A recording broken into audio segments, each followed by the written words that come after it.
Do you know what, mate? It is a good morning for me. I'm on my beautiful golf course at S&A with my mate Kevin, so it is a good day. But when I think, and what I'm going to talk about to you guys now, no, it's not a good day. It's a sad day, mate, and it's just sad. That's all I can say, guys. So what about your pals then? Who do they want in? They tell us today that Sean Dyche's back in the running. We need someone to go in there and just give everyone, well, it's easy to say this, but a kick up the backside. They've got to fight for their lives to stay in that Premier. First and foremost, guys, the person who comes in has got to be given the reins. Not held back, not told who he needs, not told what he wants. He needs the full reins of Everton Football Club. He needs the power behind him. The last time we had a manager who had the full power and backing behind him, his name was David Moyes. And there was 10 years of, we had our ups and downs under the gaffer in Moyes, but he was a brilliant manager and he showed you what you do. Let's be totally honest here, lads, he didn't have a big budget. But since the money's come in, we fell apart. And that's just the brutal, total honesty of it. Could he go back? Could David go back? That's not my question. I mean, of course he could. I mean, and I'd welcome him with open arms. I think most Evertonians would right now, but I don't know. I mean, I know the counter argument to this is going to be, well, look where he is with West Ham right now.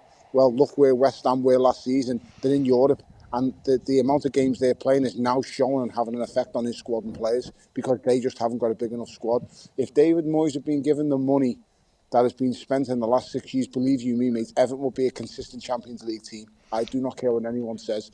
The players we had, the way we've played under him, it was just top quality. So I don't know. It's just a big disaster at the minute, and it's just sad to watch what's happening to my club. I love Everton Football Club with all my heart, and so does most of the city. But we're at the stage now, guys, where I don't know what's going to happen. We've Fahad Moshiri is someone. I'm not knocking. He's put his money where his mouth is. There's no two ways about it. But when you're walking out of a game and you're saying, "As Frank's future being decided," and he goes, "That's not my decision. You're the owner of the football club. I'm sorry, it is." Tony, that's just the way it goes. Tony, you touched on it, mate. The one thing you can't accuse him of is not putting his money where his mouth is, because they put a right few quid in there. So you've got to question the recruitment. Without a shadow of a doubt, Ali. When you've had Walshy in there and like Marcel Brands, what have they done? Listen, the top and bottom of it is, look at the team 6 years ago. Just look at it. I think there's only one player who'd get in that team from 6 years ago. You've got, and it's Jordan Pickford. Yeah. At right back, you've got James Coleman. Left back, you've got Leighton Baines. Centre half, you've got Sylvan and Jags, or if it was Stonesy and Jags, I'm not too sure. That might have been Stonesy and Jags. Then on the left, you've got Stephen Pienaar. Central midfield, you've got James McCarthy. On the right, you've got Kevin Morales. Up front, you had Romelu Lukaku. How have we gone from that team in Europe under Roberto Martinez to what's going on now? Can anyone explain that to you? Because it's unexplainable. How can anyone come in and tell someone like Carlo Ancelotti who he shouldn't have? Yeah.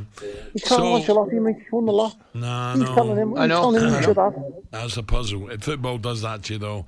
Right, boxing. This big one coming up. Yard.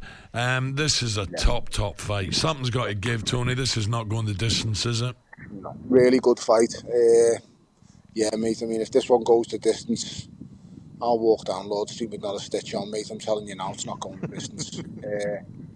There's not a chance. It's a brilliant fight. Artur Beterbiev is vulnerable. So for people completely writing Anthony Yard off, they haven't got a clue. This lad's been on the floor. He's been hurt multiple times in his career. Don't get me wrong, he is a wrecking machine. He's the most destructive light heavyweight I've seen in years.